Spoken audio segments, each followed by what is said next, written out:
bienvenida a este primera clase, primer encuentro de la materia de Derecho Civil 1, el área de personas. En este caso, pues tenemos el grupo de profesionales que están cursando con nosotros la materia, donde tenemos allí el pensum de lo que es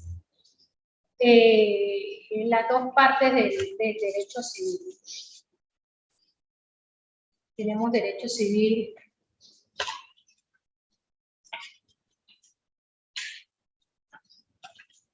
uno, que tenemos el grupo de profesionales.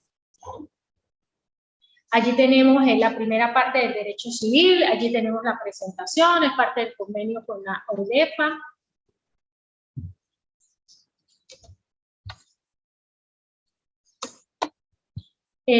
Para hablar de derecho civil, pues inicialmente tenemos que hablar de qué es derecho. El derecho son todo ese conjunto de normas, de conglomerado de normas que se establecen dentro de un estado, de una nación, y como lo decía Immanuel Kant, todavía andan los juristas buscando la definición de derecho. Hay muchas concepciones de derecho, hay muchas concepciones que nos pueden hablar de lo que es la palabra derecho como tal. Es un conglomerado de normas, una organización de normas, un conjunto de normas que se crean con el fin de mantener el orden social dentro de un determinado espacio geográfico, de acuerdo, pues, a la sociedad en la que se desarrolla. ¿Cuál sería el derecho objetivo? El hombre, por estar relacionado con otros seres humanos, está sometido a un conjunto de normas que rigen sus vidas. Este derecho objetivo está escrito y tiene como finalidad inmediata el logro del orden conglomerado. ¿Qué busca el derecho objetivo? Precisamente normar las relaciones entre los ciudadanos de un Estado como tal, mantener el orden social, mantener el bien común entre las sociedades de las personas que conviven en un determinado espacio geográfico. Este sistema de normas que llamamos derecho objetivo está conformado por lo que es el derecho natural. Son ese sistema de normas emanadas por una autoridad competente, o sea, por los que crean las normas, en este caso el Poder Legislativo, promulgar de acuerdo con el procedimiento de creación del derecho imperante a una nación determinada. Existe un proceso para la creación de las normas y existe un proceso para que empiecen a tener vigencia. ¿Qué es el derecho positivo? El derecho positivo puede ser derecho público y derecho privado. Ese derecho positivo vendría dado a normar, a arreglar todo lo que tiene que ver con las acciones de derecho público y de derecho privado. Derecho privado, ¿qué sería derecho privado? Una rama del derecho civil que rige las relaciones jurídicas de los particulares entre sí y de estos con el Estado. Y las entidades políticas que los conforman, los particulares con el Estado o con las entidades políticas que los conforman. Aunque se trate de relación de igualdad y no de subordinación. Fue ramificándose este derecho privado que estaba todo inserto dentro del área del derecho civil, se fue ramificando hacia el área de niños, niñas y adolescentes, el área del derecho mercantil, derecho al trabajo, derecho agrario, que se fueron ampliando dentro de las ramas de lo que es ese derecho privado, derecho civil.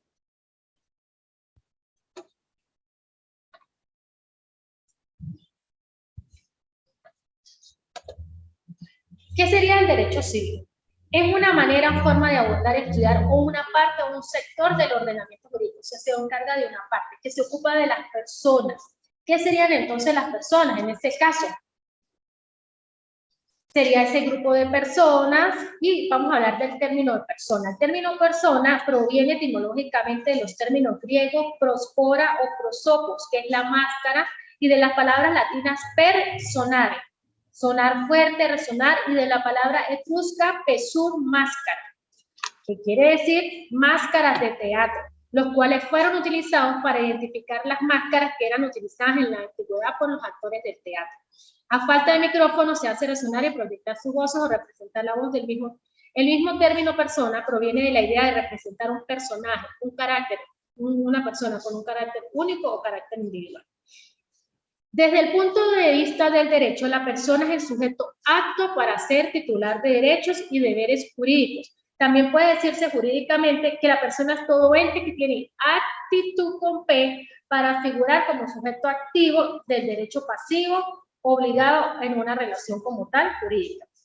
También tenemos que el derecho de personas en el derecho romano pues tenía otra connotación totalmente diferente. Después viene el derecho, la evolución del término persona, el derecho medieval, luego viene el derecho moderno, y la persona como sujeto de derecho. Se dice que el hombre en tanto como destinatario de las normas jurídicas, porque las normas se hacen para quién, se hacen para el hombre. Eso lo hace ser sujeto de derecho, somos sujetos de derecho. Es decir, el centro de las imputaciones normativas, ya sea porque se tenga como sometido de derecho o obligado al derecho, a acatarlo. Somos personas, vivimos dentro de un Estado-nación, tenemos derecho a acatar las normas que están establecidas en el Código Penal, las normas que están establecidas allí, porque eso nos hace ser ciudadanos. Y somos ciudadanos, pero también somos titulares de derecho y también tenemos que cumplir lo que está establecido. El hombre, entonces, es el único sujeto de derecho, ya que todos los hombres son reconocidos como personas en la actualidad. Todos somos personas, pero pues allí están los que están reconocidos como sujetos de derecho. No pueden reconocerse como sujetos de derecho aquellos que no sean personas. En consecuencia, no son sujetos de derecho a las cosas, los objetos materiales que se encuentran normalmente en el mundo exterior, tampoco los animales ni las plantas. Pues aunque son seres vivientes, necesitan protección jurídica, no son personas. Tampoco son sujetos de derecho, hay unas concepciones que tampoco son sujetos de derecho, el cadáver, entre otras cosas. Esto viene dado por el término religioso, que se le viene dado, o sea, son concepciones que ya vienen dentro de dentro del término de persona, podemos hablar de lo que es la personalidad jurídica. Es decir, la personalidad jurídica es la capacidad o es la posibilidad de esa expectativa de ser titular de esos deberes y derechos. Se dice que el derecho civil se aplica por igual a todas las cosas, relaciones y personas particulares o que forman parte del Estado, pero que actúan sin hacer uso del poder soberano. Aquí tenemos las fuentes indirectas o directas del derecho. La fuente directa del derecho como tal es la ley. Existen las fuentes directas y las fuentes indirectas. La fuente directa es la ley. Nuestra fuente directa es nuestra Constitución, nuestro Código Civil, nuestro Código Penal. Esas son las fuentes directas, la ley. Y las fuentes indirectas serían, y allí lo dice en el artículo 4 del Código Civil, a la ley debe atribuirse el sentido que aparece evidente del significado propio de las palabras según la conexión entre ellas y la intención del legislador. Ahí es donde viene la manifestación o la interpretación de la ley que viene del derecho positivo. Es decir, las fuentes crean o producen en el derecho civil normas jurídicas, mientras que las fuentes indirectas serían, si las fuentes directas son la ley, las fuentes indirectas serían la doctrina. ¿Qué es la doctrina? Es el resultado de las investigaciones de estudiosos del derecho que hacen textos, que hacen libros. En este caso, les recomiendo a Aguilar Gorrondona, les recomiendo el libro de Personas de la doctora Masuera Arias Rina, que son compilaciones manuales de derecho que podemos encontrar y que son muy buenas. Esto es doctrina, son todas aquellas publicaciones que tienen los estudiosos del derecho. Y las jurisprudencias son todas aquellas emanadas del Tribunal Supremo de Justicia que tienen carácter vinculante en las decisiones y que nosotros las podemos utilizar allí para solicitar algo. Allí tienen la página o el enlace del Tribunal Supremo de Justicia a través del cual podemos hacer las solicitudes de lo que es serían las fuentes indirectas, que sería la doctrina y la jurisprudencia. ¿Qué sería entonces la ley? Para que sea realmente, la ley debe reunir una condición en sentido formal y en sentido material. En sentido formal debe ser formulada por el órgano competente, que sería el Poder Legislativo, y cumplir con las formalidades del Estado venezolano. Si no cumple, no se puede crear una norma que pase por encima de la Constitución, porque tenemos la supremacía constitucional, o una norma que viole los pactos y tratados internacionales. Por lo menos si nosotros aprobábamos el derecho a la pena de muerte, entonces tendría que tener esa aplicación o esa connotación para poder ser aceptada. Entonces la norma tiene una connotación formal y material. La formal sería que sea regida o que sea legislada por el Poder Legislativo y que sea promulgada como tal. Para que esta ley material debe necesariamente contener normas, preceptos o mandatos de carácter general, es decir, que sean aplicables a cualquier persona o grupo indeterminado, que no afecten los derechos humanos, que no afecten los tratados y pactos internacionales que han sido firmados, suscritos y ratificados por la República Bolivariana de Venezuela. Nuestro Código Civil nos habla de la vigencia y la obligatoriedad de la ley. ¿Y por qué les hablo de todo esto? Porque para nosotros llegar al concepto de derecho civil tenemos que conocer de dónde nace, de dónde emerge, cuáles son las fuentes del derecho, qué es el derecho civil, ese grupo de normas que están establecidas allí en el Código Civil, que el Código Civil ha tenido unos cambios que como el derecho ha evolucionado, el Código Civil data de 1982, se han derogado algunos decretos y se han creado leyes especiales como la Ley Orgánica del Registro Civil y la Ley Orgánica para la Protección de Niños, Niñas y Adolescentes, que han venido a actualizar la normativa en cuanto a niños, niñas y adolescentes y en cuanto a lo que en materia del derecho del registro civil, que es todo lo que tiene que ver con actas, con rectificaciones, con anulaciones del registro civil. Entonces, el artículo 1 de nuestro Código Civil nos dice que la ley es obligatoria desde su publicación en Gaceta Oficial o desde la fecha posterior en que ella misma indica. El principio de la irretroactividad de la ley, que nos lo habla el artículo 3 del Código Civil, que dice que se pretende garantizar la seguridad jurídica. La única forma en que se puede utilizar la ley retroactiva es en el derecho penal, cuando necesitamos aplicar un beneficio al reo. Ahí sí se puede utilizar la ley de manera retroactiva. Del resto, no. Entonces, ¿qué sería?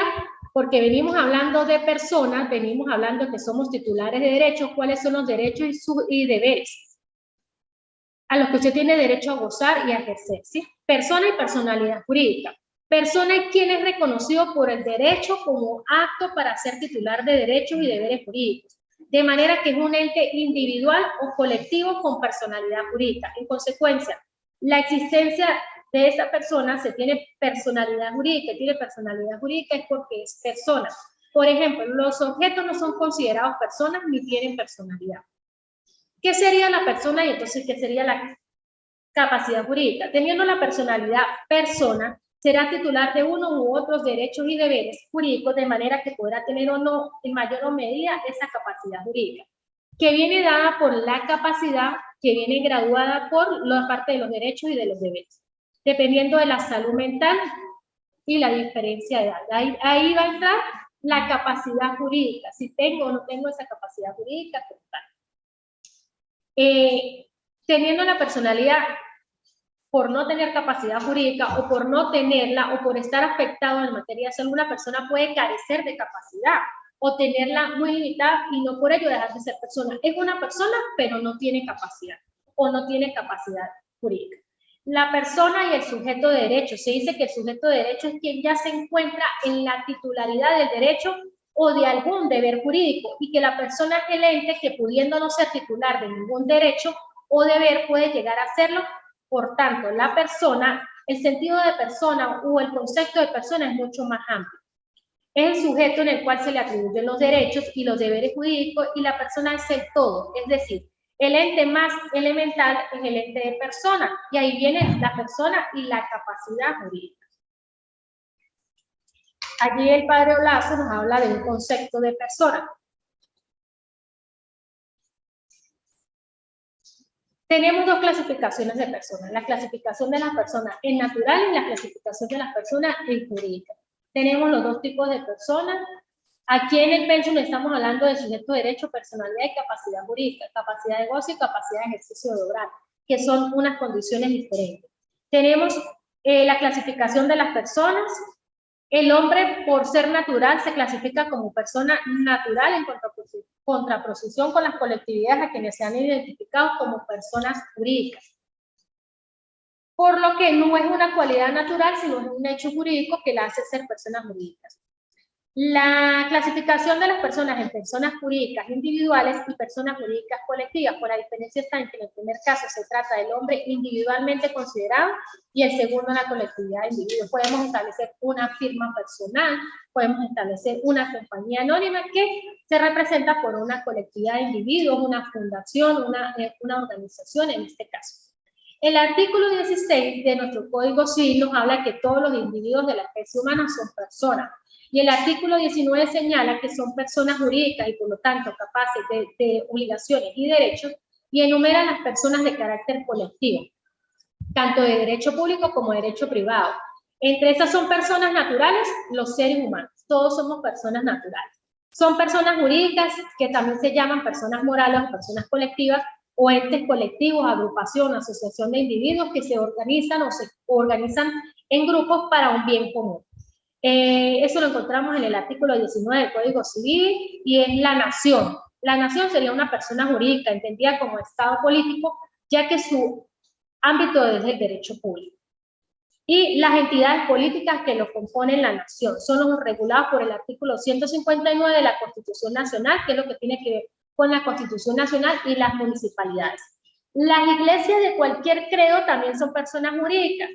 En este caso, ustedes saben que las iglesias católicas pues, no deben realizar ningún tipo de acto jurídico para ser valederas, mientras que las iglesias de otro tipo de credos pues sí deben establecer una asociación civil o un documento como tal que las acredite como iglesia.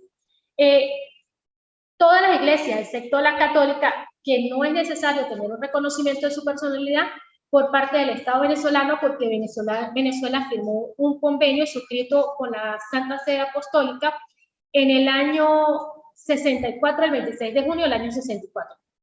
Y habla del previo reconocimiento por el Ejecutivo Nacional según este decreto. Entonces, las iglesias todas, excepto la católica, tienen que crear una organización, en este caso, legalmente constituirse en el Estado para poder ser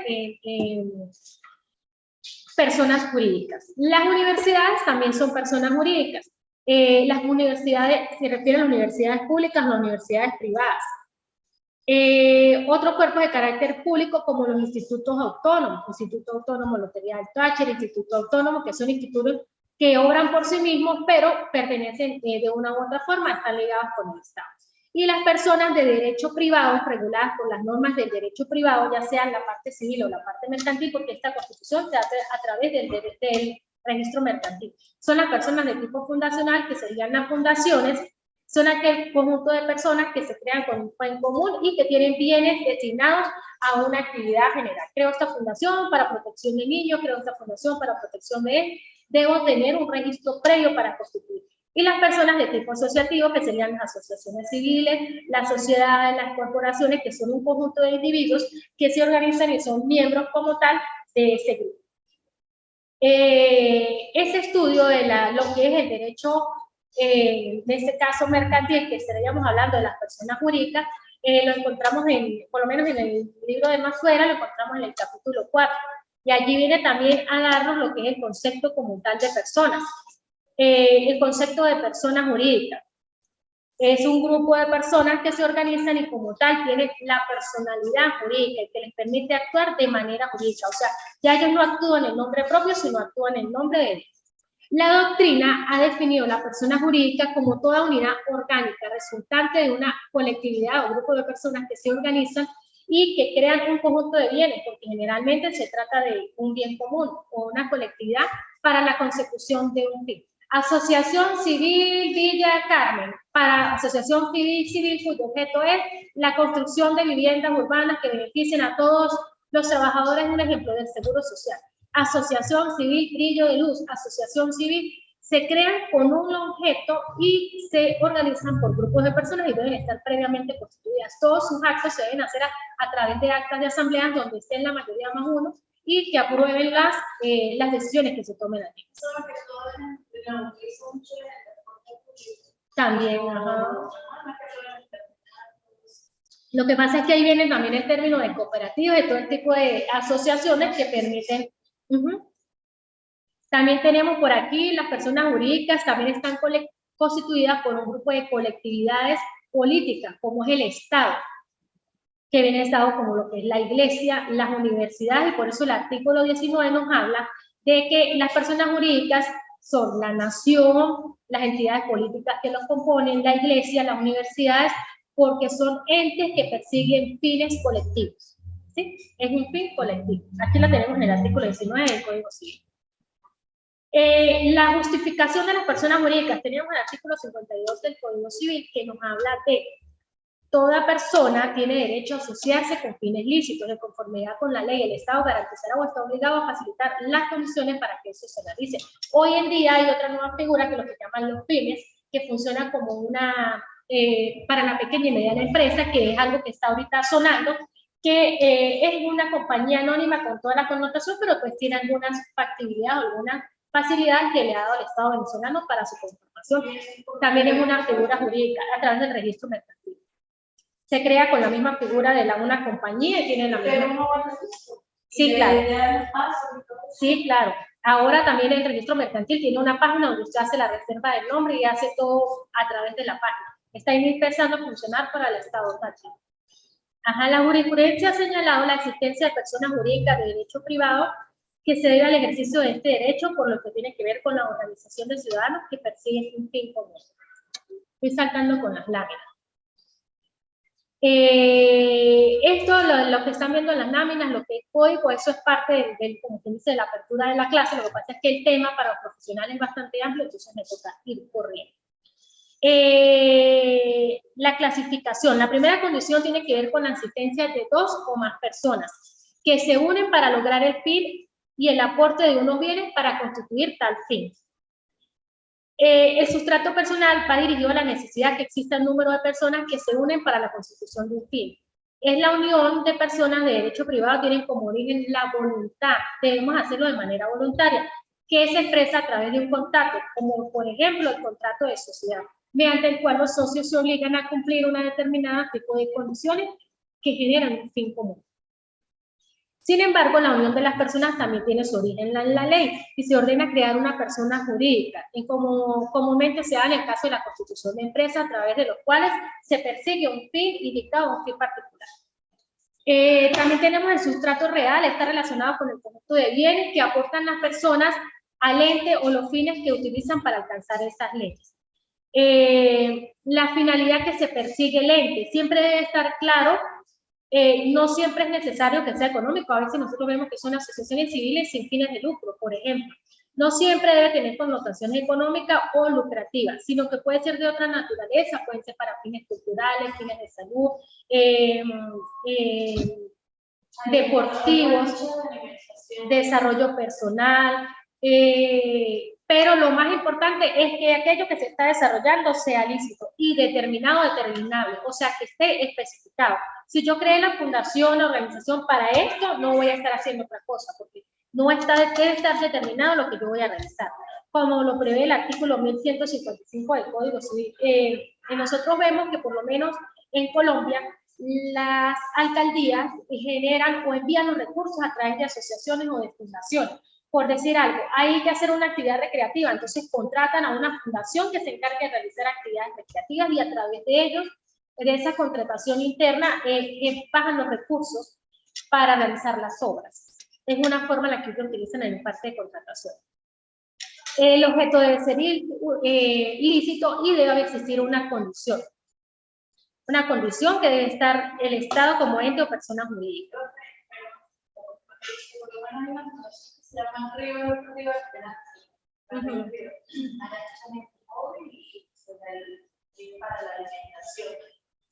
Los encargados de eso se cansan porque es muy difícil, porque las ayudan y eso, y dejan eso así. Sí, claro, lo que pasa es que el término de fundaciones, organizaciones sociales, pues realmente necesitan ingresos económicos para poder subsistir. Y pues después de la pandemia fue bastante fuerte volver a iniciar porque existen muchas necesidades. Además de que pues mucha gente de las personas que aportaban se han ido del país o no están en el país y pues no ha sido fácil esa constitución. Conforme al artículo 19 se adopta el sistema legal o normativo al cual exige el cumplimiento de ciertas formalidades para que pueda atribuirse la personalidad jurídica, como sería en inscripción o en el registro en el órgano correspondiente, en este caso en el registro mercantil. Dice que las corporaciones y fundaciones lícitas, según lo dice el numeral 3 del artículo 19, de carácter privado. La personalidad la adquirirán con la protocolización de su acta constitutiva en las oficinas subalternas del registro mercantil.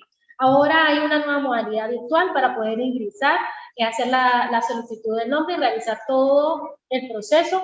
Solamente tendrían que ir a firmar al registro mercantil. Esto está empezando en estos momentos, pues está empezando a funcionar dentro del Estado. ¿Se cancelan las nada que Sí, se pagan los aranceles. Ajá. Ahorita, pues, los nuevos aranceles de registros y notarías han subido bastante, tenemos un aumento significativo. Por eso, pues, se están gestando otro tipo de organizaciones que la gente no cancele tanto dinero en lo que es los pagos de arancel. El acta constitutiva debe expresar el nombre, el domicilio, el objeto con el cual se consolida la asociación o la corporación o la fundación y la forma en que será administrada y dirigida. Igualmente, se protocolizará dentro de los 15 días cualquier cambio en el estatuto. Obviamente, si vamos a crear una fundación o una organización, debemos tener previamente unos estatutos por los cuales se va a regir la organización como tal. Las organizaciones también se pueden constituir por testamento, como es el caso de la existencia jurídica, el otorgamiento del acto, después la apertura de la asociación que cumpla con los requisitos de protocolización. O sea, por testamento también se pueden considerar y son personas jurídicas.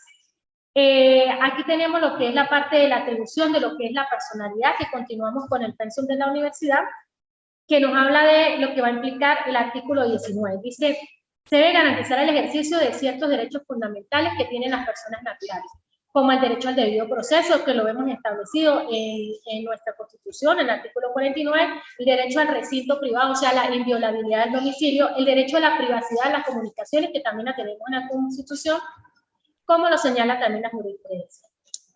Debemos tener una individualidad, debemos tener una identidad, debemos tener un nombre propio, diferente a los creadores o fundadores atribuidos por otros.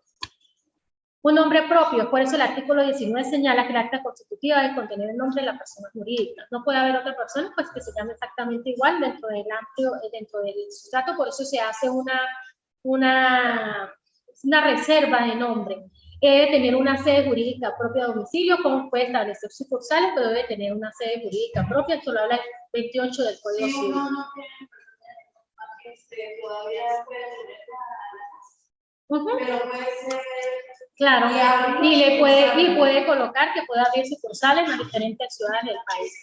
Ajá, debe tener una nacionalidad propia, va a tener un patrimonio propio, razón por la cual los bienes que sean propiedad de la persona jurídica no son propiedad de los creadores o fundadores, razón por la cual los acreedores de estos últimos no pueden ir contra los bienes de la persona jurídica. O sea, los bienes de la asociación no pertenecen a las personas que forman parte, pertenecen a la asociación como tal. Por eso dice que los acreedores no pueden ir contra los bienes de la persona jurídica. O sea, pueden demandar como tal a la compañía, pero no a una persona como tal que forme parte y que vaya a responder con los bienes que están dentro de esa organización. Pueden darse relaciones jurídicas entre los creadores o fundadores con la persona jurídica, además de las relaciones que pueden tener con otras personas jurídicas. Las personas jurídicas van a tener capacidad jurídica propia para realizar todos los actos jurídicos que sean necesarios para la consecución de ese objetivo, de ese fin que está aquí. Este artículo 19 también nos habla de las personas naturales y nos habla de las personas jurídicas. Las personas jurídicas serían la nación, las entidades públicas que componen la nación, las iglesias, las universidades y los entes de carácter público. Y las personas jurídicas de derecho privado serían las fundaciones, las asociaciones, las corporaciones, las asociaciones civiles y las sociedades. ¿Qué es la fundación? La fundación es una atribución permanente y exclusiva que tiene un conjunto de bienes o una finalidad de utilidad general. Las fundaciones solo podrán crearse con un objeto de utilidad general, artístico, científico, literario o beneficio social. El fin es satisfacer las necesidades humanas, eso lo dice el artículo 20 del Código Civil. Para que exista una fundación, el fundador debe desprenderse de la propiedad u otro derecho y afectarlo o destinarlo al fin perseguido. El fundador no puede utilizar una fundación para obtener un resultado en beneficio propio, aun cuando dicho beneficio se vaya a obtener por intermedio de otras personas. No puede crearse una fundación a través de colectas o donaciones aisladas para un fin determinado, ya que quienes realicen dichas donaciones no van a tener la voluntad concreta de constituir una nueva persona. Entonces, las fundaciones tienen unas connotaciones. La persona se desprende del bien físico para entregarlo a esa fundación y los ingresos que entran a la fundación deben ser para el bien común para el cual se estableció la fundación. Ah, no, pues en la realidad, del 100% del 70% para la fundación. Se debe llevar el acta constitutiva o el testamento que contenga la voluntad de la persona de constituir la fundación, debe tener un nombre, un domicilio, un objeto y la forma en la que será administrada y dirigida. El domicilio, dirección y la administración. Las fundaciones van a tener una identidad propia distinta a las de sus fundadores. Tienen, por tanto, un nombre propio, el cual debe incluir la palabra fundación. De acuerdo al domicilio, las fundaciones deben manifestar la voluntad de crearla. Respecto a la dirección o la administración de las fundaciones, el Código Civil exige que el acta constitutiva o testamento a través del cual se manifieste la voluntad de creación de la fundación esté establecido el lugar donde va a funcionar. También nos habla el artículo 22 en que en caso de ausencia o incapacidad o muerte del fundador o por cualquier otra circunstancia que se suscite no pudiera ser administrada la fundación de acuerdo a sus estatutos, el respectivo juez de primera instancia organizará la administración o suplirá las deficiencias que ella siempre ocurran con el motivo de mantener el objeto de la fundación.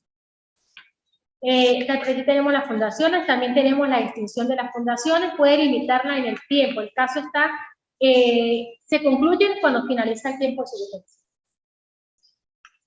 De no señalar el tiempo de vigencia, las fundaciones solo pueden extinguirse por imposibilidad sobrevenida de alcanzar su objeto. Por esa razón también se pueden extinguir. O por la incapacidad que pueda ser de hecho o de derecho. Tenemos también en el 23 del Código Civil que nos habla acerca de las competencias del juez de primera instancia en cuanto a la fundación. Las corporaciones son personas jurídicas de tipo asociativo que no tienen un fin de lucro, sino un fin público o colectivo, generalmente la defensa de sus agremiados, como los colegios de profesionales, entre otros. Las corporaciones deben contar con un sustrato personal y material conforme a lo señalado en el artículo 19 del Código Civil. Y deben cumplir con lo establecido en el artículo 45 y 66 de la Ley del Registro Público y del Notariado. También se debe constituir ante el registro mercantil. Las asociaciones. La asociación civil ha sido definida como la unión de personas organizadas corporativamente para realizar un fin común con carácter no lucrativo. Al igual que las corporaciones, las asociaciones civiles son personas de tipo asociativo que se organizan con el fin de crear un sustrato personal o un objeto como tal. Su constitución se realiza a través de una acta constitutiva mediante el cual dos o más personas manifiestan su voluntad de crearla ante el registro mercantil. Se pueden disolver por decisión de sus asociados o por haber alcanzado el fin. Nosotros nos organizamos como fundación, como asociación para crear viviendas. Ya se construyeron las viviendas, nosotros podemos disolver esa asociación porque ya se alcanzó el fin común con el cual se creó. Las sociedades son personas, ahora vamos a hablar de las sociedades, que serían personas jurídicas que tienen por objeto la realización de actos que proporcionen un lucro. Ahí sí hablamos de dinero, lucro de dinero para sus socios, los cuales se unen a través de un contrato. Todo esto se hace a través de un contrato porque debe estar por escrito.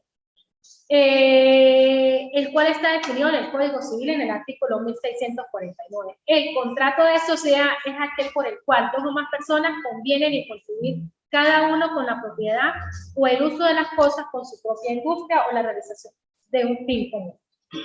El contrato de sociedad finge como acta constitutiva ante el registro mercantil y su connotación lo vamos a encontrar en el artículo 19 del Código Civil. También allí vamos a enlazar el 45, la Ley Orgánica de Registro de Notaría, y el artículo 66 de la misma citada ley. Las sociedades pueden ser de naturaleza civil o de naturaleza mercantil. Ahí vamos a buscar el artículo 2 del Código de Comercio, además conforme al artículo pertinente del 1651 del Código Civil, que nos habla que las sociedades civiles pueden adoptar una de las formas que establece el Código de Comercio para lo de sociedades mercantiles, en cuyo caso será una sociedad que la doctrina ha denominado sociedades civiles con formas mercantiles, las cuales pueden gozar de personalidad jurídica y deben cumplir con las formalidades que se hicieron para su constitución y funcionamiento, previstas en el Código de Comercio, donde nos establece la sociedad mercantil. Aquí ya vemos el Código Civil, el Código de Comercio y la Ley de Registro Público del Notariado. En el artículo 1673 del Código Civil nos habla de la extinción de las sociedades por expiración del plazo para el cual se constituyeron, por consumación del negocio o imposibilidad de consumar el negocio, por muerte de uno de los socios, por interdicción, insolvencia o quiebra de los socios, por voluntad expresa de uno o varios socios de no querer continuar con la sociedad. Así se extinguen las sociedades. Tenemos las cooperativas. Las cooperativas estuvieron muy de moda hace como 10 años, 9 años, porque todo el mundo se constituyó como cooperativa porque buscaban la oportunidad de obtener crédito o tener beneficios del gobierno nacional. Hoy en día tenemos que la mayoría de las cooperativas no continuó con cada una de las condiciones que debían establecerse para poder tener una cooperativa. Y hoy en día, pues nosotros vemos que cuando están buscando normarse o empieza la supervisión como tal, porque ellos también dependen de la Superintendencia Nacional de Cooperativas, ellos tienen una supervisión como tal, no han cumplido con las normativas como tal, porque hay muchos socios se han retirado, y en general vemos que muchas cooperativas de transporte, hoy nadie quiere, y no se entendió exactamente el concepto de cooperativismo con el cual se crearon esas cooperativas. El término cooperativas tiene una condición particular que se crean con ese fin, y que es diferente al de sociedades, al de compañías anónimas, entre otros. Y no cumplieron con ese, primero el principio del cooperativismo, ayuda mutua, solidaridad, entre otros principios que no se cumplieron dentro del término de cooperativismo. El artículo 2 de la Ley Especial de Asociaciones de Cooperativas nos habla que las cooperativas son asociaciones abiertas y flexibles, de hecho y de derecho cooperativo de la economía social y participativa. Son autónomas de personas que se unen mediante un proceso o un acuerdo voluntario. Un grupo de personas que se unió para hacer frente a sus necesidades, aspiraciones económicas, sociales, culturales, entre otras que sean comunes o generales para el bienestar común de una población o de un conglomerado de personas generales, mediante procesos y empresas de propiedad colectiva gestionadas y controladas democráticamente. ¿Ellos qué hicieron? Se constituyeron, recibieron los beneficios y eso quedó allí. No. Son muy pocas las cooperativas que todavía... No, se hubieron.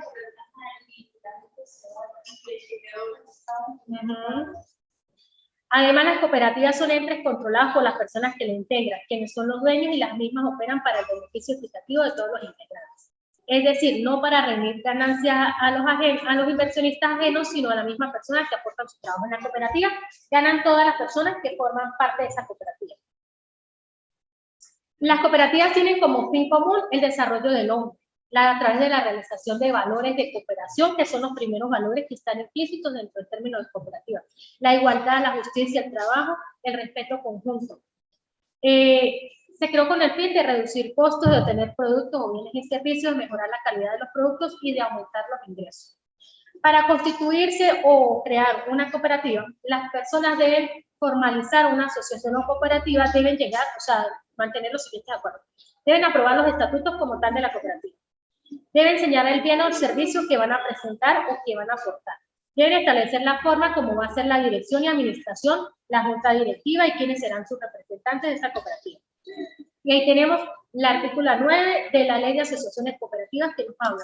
El acuerdo para constituir una cooperativa se materializará en un acto formal realizado en una reunión de asociados fundadores en la que se aprobará el estatuto, que suscribirán aportaciones y se elegirán los integrantes de las instancias organizativas previstas en dicho estatuto.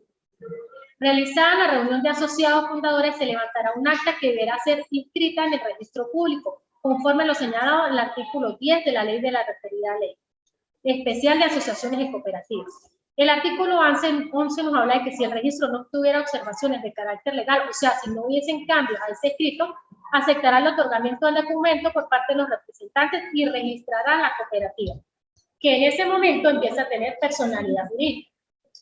La ley de cooperativas contempla que los estatutos de las cooperativas deben contener la denominación de domicilio de las mismas. Esto lo dice en el artículo 13, numeral 1. En cuanto al nombre, exige que el mismo debe llevar el vocablo cooperativa, antecedente de la palabra que rige el régimen de responsabilidad, si es responsabilidad limitada o responsabilidad social. Eso nos lo dice el artículo 14. Y la dirección y la administración están en el artículo 24, que nos habla de la forma de organización de las cooperativas y de la forma en la que se extinguen. Las cooperativas se extinguen por decisión de al menos el 75% de sus asociados mediante una asamblea que establezca el quórum mayoritario para que establezca el fin como tal de la cooperativa, o sea, el 75% de los asociados. Que se dé la imposibilidad manifiesta de realizar el objeto social. Que se reduzca el número de asociados por debajo del mínimo legal establecido. La transformación, la fusión, la segregación o la incorporación con otra cooperativa. La reducción del capital por debajo del mínimo establecido, cuando no se realice la actividad económica o social por más de 2 años. Cuando el pasivo supere el activo y no pueda recuperarse la cooperativa después de lo establecido en el régimen excepcional. Entonces, podemos ver todo lo que tiene que ver con la parte jurídica de lo que eran asociaciones, fundaciones, empresas, que se están generando en estos momentos. Actualmente, pues, los nuevos costos de derecho y notarías de registro han hecho que muchas de ese tipo de empresas que no están funcionando no haga ningún tipo de movimiento por los costos que generan. Los aranceles son muy altos y pues la gente ha empezado a utilizar otro tipo de forma o simplemente lo ha dejado así y ni siquiera han cerrado siquiera han decidido extinguir estas sociedades jurídicas. Bueno, esta ha sido pues la clase de hoy, esa primera actividad que ya debieron haber enviado. Está toda la temática que tocamos el día de hoy en la clase, que era todo lo que es el sujeto de derecho con personalidad jurídica, entre otros. Pues espero que haya sido pues del agrado de ustedes y por aquí vamos cerrando la clase del día de hoy.